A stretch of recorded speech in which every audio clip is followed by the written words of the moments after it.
Hello, let's have a talk about some common file formats relating to text. Well, we said in the last video that to represent data in a computer, it has to be stored in binary. Well, how do we convert from letters into binary? Well, we do this a lot of the time via something called ASCII. ASCII stands for American Standard Code for Information Interchange. And what ASCII does is it assigns each character a unique binary code.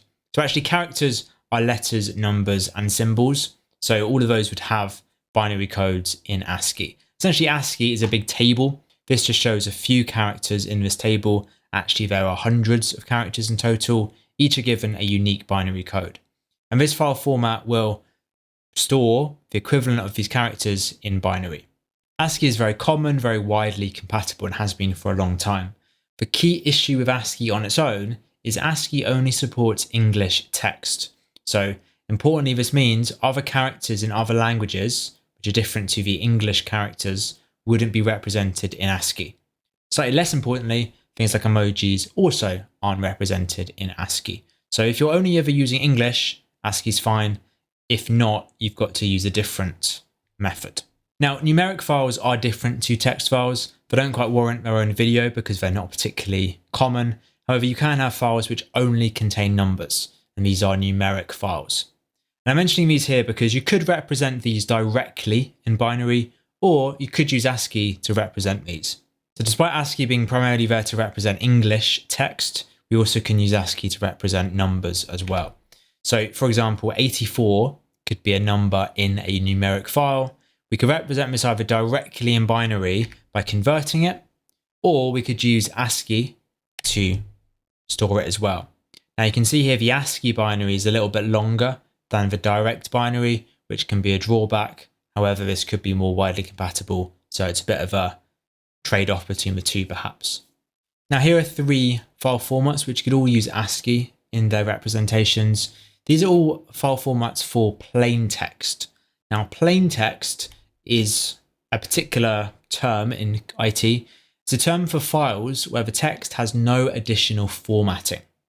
Now actually this bold here is an example of formatting. Formatting is where we modify the original text, we make it bold, we underline it, we give it some color. Those are all examples of formatting. And a plain text file has none of that. It has no fancy formatting, just normal text with nothing fancy at all. And a text file, a TXT file format, is the epitome of this. A text file only ever stores very simple text, and Notepad is our main way of creating a text file. It's not the only way, but is the most common way of creating a text file. These have got, like I say, no formatting tools. It's just pure text stored in this file, used often for very simple bits of text. The benefit of using a text file is it has a very small file size because it's not storing anything additional. The equivalent text in a Word document would have a bigger file size because a Word document would come with lots of additional things as well.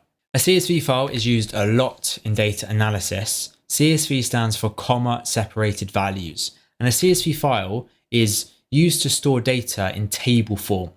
Now, storing a table in a text document is a little bit tricky. CSV has come up with a way of doing this. Commas are used to separate the different values.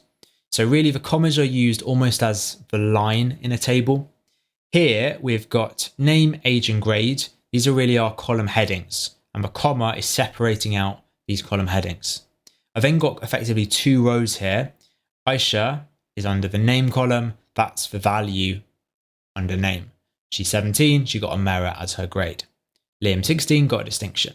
It's representing a table with the commas really used to separate out these values, hence the name CSV. So this is a very simple way of storing a table. We could use a database, we could use a spreadsheet, but that would have a bigger file size and is a little bit more complex.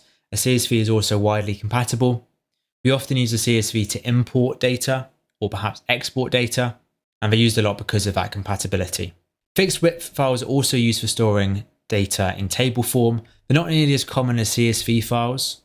In a fixed width file, shockingly, each column has a set number of characters, hence the name fixed width. So how this looks like in practice is something like this. So it looks a little bit odd when you first see it, but effectively we've got three columns here. Each column has got a set number of characters. So the left-hand column is obviously representing the names. How many characters is that given? Well, we can count, right? 1, 2, 3, 4, 5, 6.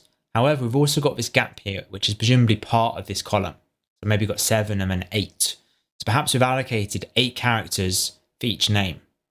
Liam is a shorter name, so only needs 4 characters, but I've still got a gap of 4 here to give 8 in total. That column is always going to be 8, whether it is a short name or a longer name. Perhaps ages are only ever given 2 characters because it's unlikely someone's going to be 100 years old doing an IT course. And we've also got grades. They're given a maybe a much bigger column because distinction is a longer word. So we don't have commas separating out these columns. We've got fixed width. When that width is done, we move on to the next column. So one of the benefits here is I'm able to use commas in my data. The issue with CSV is if I want to use a comma, I can't because the comma is already being used to represent the columns. So if I wanted to use commas in my data, fixed width is a better option. However, it's generally not as good as CSV because it is inflexible. You are kind of committed to having this fixed width throughout. If I've got a name longer than 8 characters, I then can't really store it here because I'm limited to 8 in this particular example. Also, it can be wasteful, right? Distinction is much longer than merit. So merit and pass are always going to have a much bigger gap in their width. That actually isn't empty. In reality, it has to be stored using empty blank characters, which takes up file size. 2 final file formats to look at relating to text are XML and JSON. These are a little bit more technical and often used for sending data between computers, perhaps sending it between 2 servers. We should know what these stand for. XML stands for Extensible Markup Language, and JSON stands for JavaScript Object Notation. So here's how the same data might be stored in both of these file formats. Well, on the left, we've got XML. XML uses tags. You might have learned HTML for web development. The same idea here. We've got opening tags and closing tags, and between these two are where the actual data values go. So Aisha is a name, 17 is an age, Merit is a grade. The tags describe what the data is. XML is well structured, so it's a very clear structure and it is used. However, the issue with XML is, and the reason why it's not used as often compared to JSON, is XML takes up a larger file size compared to JSON. You can see JSON is a bit more compact. Fewer characters are being used here, so the file size is smaller.